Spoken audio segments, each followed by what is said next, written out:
Matt Jungmann helping host them here and overseeing the Farm Progress Show. You've got some great weather days. You had some superb weather for the show this week. Fantastic. You know, it's very rare that you get 3 beautiful days like we've had this year, and you know, to have these big crowds for the first time back here in 4 years, we're, you know, really couldn't be more thrilled with the outcome. You saw visitors from other countries, and we've had the chance to visit some. We'll share a little bit later on in the broadcast. The Brazilians came back in droves, the Argentinians, so a lot of folks from the Southern Hemisphere. That is exactly right. You know, it was great to see those internationals come back because we just didn't know how fast that was going to come back. I would say, you know, we kind of gauged it off World Pork Expo, which you know, they came back a bit. But here at the Farm Progress Show, especially as you mentioned, the Brazilians and Argentinians, there was a good showing from those folks.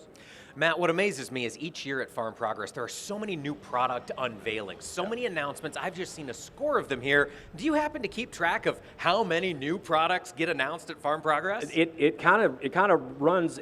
I can't keep track of all the new stuff that's going to be here. But the thing about that is that's what makes the Farm Progress Show new and fresh every year. It's not anything that we're really doing. I mean, we do things. We did the VIT asphalt, and that was a great addition in partnership with the Iowa soybean. But the product unveilings and the things that the exhibitors do are what make the show fresh and make these folks come out in droves like they did this year. And new exhibitors, companies that have never been here before. In fact, there was a gentleman came up to me and handed me his business card, and he said, we plan to come next year for the first time. That's exactly right. You know, as companies are purchased and there's mergers and those kind of things happen, there's just about always 10% new folks on the exhibitor list that are replacing those numbers, and most of them are in that varied industry tent. The next great ideas dip their toe into the show with a 10x10 booth.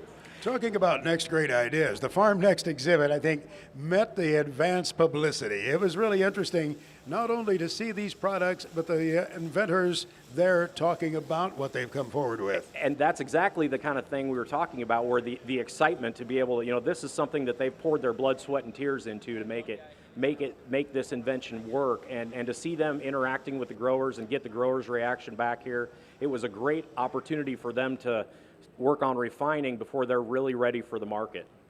I'm curious about the autonomous zone. Matt, you had 3 days of equipment running automatically, autonomously in the field. How did it go? What were the response from some of the people who saw it? We got a big rain on Saturday night, and we were a little worried about that area out there, but we got some good sun on Monday, and everything kind of straightened up. And yeah, the whole time there was a huge announcement from Raven and Case IH, the first after the merger of those two companies, of them working together on a new product. So that unveiling was a big deal.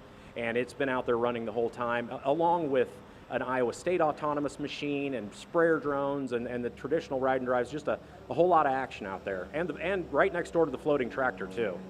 It's interesting as you walk through some of these booths, you find there some of the engineers who help bring these products to market, and they want to hear what farmers have to say, don't they, Matt? That's exactly right. At its core, this is a trade show for farmers, but there's a lot of other things going on. There are engineers who are coming to get opinions from farmers maybe that own the equipment and have some ideas on how to make it better. There's the politicians, there's Wall Street here, there's the international visitors, there's all of the ag media. There's just a lot going on that's interior to the industry, in addition to the actual business of the farmers coming and learning. And now you get to take a little break before you gear up and head west to Grand Island and Husker Harvest Days. Matt, you excited about that? I am. Husker's a great show. I mean, we've been there for 45 years, and you know, maybe if you got planted late and you're able to maybe make a bucket list trip, Husker and Grand Island, September 13th, 14th, and 15th. Fantastic opportunity. Get your way out there if you can. World's largest irrigated show. I'm still going to be recovering from Farm Progress, all the walking, all of the excitement, and all of the education that came available. Certainly appreciate it. Matt Jungmann, Farm Progress.